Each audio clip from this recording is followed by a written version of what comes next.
because I think they're quite important in terms of the real essence of this debate. That is, Professor Singer is clearly saying that when you talk about the futility of medicine, you're acquiescing to the idea of what's tantamount to the fact that medicine really is ineffectual, therefore acquiescing to, in a sense, what he's saying. But beyond that, I think he's also raising a question about the autonomy of choice, and I'd be curious to know your response to that. That is, if someone can choose a death, they can choose a death with dignity.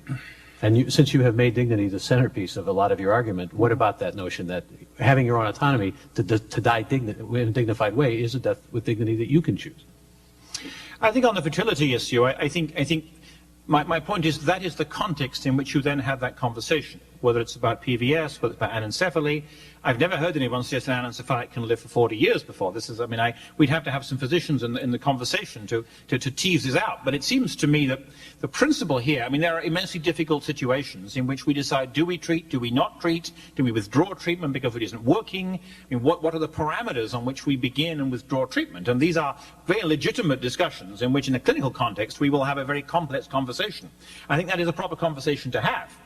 I think it is a different conversation in kind from the conversation about whether we intentionally treat or not treat with a view to bringing about the end of the patient's life.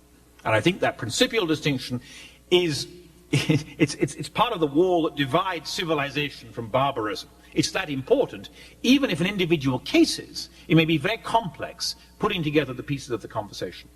On the issue of autonomy, I find it's a very interesting conversation indeed.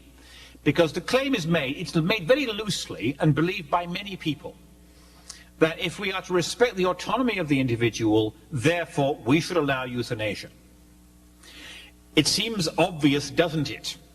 You know, which of the healthcare organizations was it that ran that campaign? It's my life, my body, my healthcare, whatever, something of this kind. And you pursue that argument.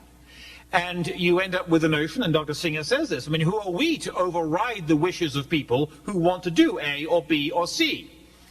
And it seems to me if you have a 5-minute conversation about euthanasia, that is the way the discussion goes. Seems to me if you have an hour for the conversation, it goes a very different way, because you begin to run the movies. You begin to look at the scenarios. 2 or 3 key points here.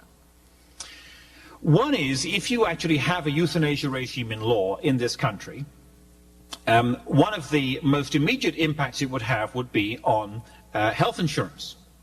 And we would find health insurance companies offering half-price policies or maybe quarter-price policies to young fit people who agreed that in the event of their getting A or B or C, they would opt for euthanasia.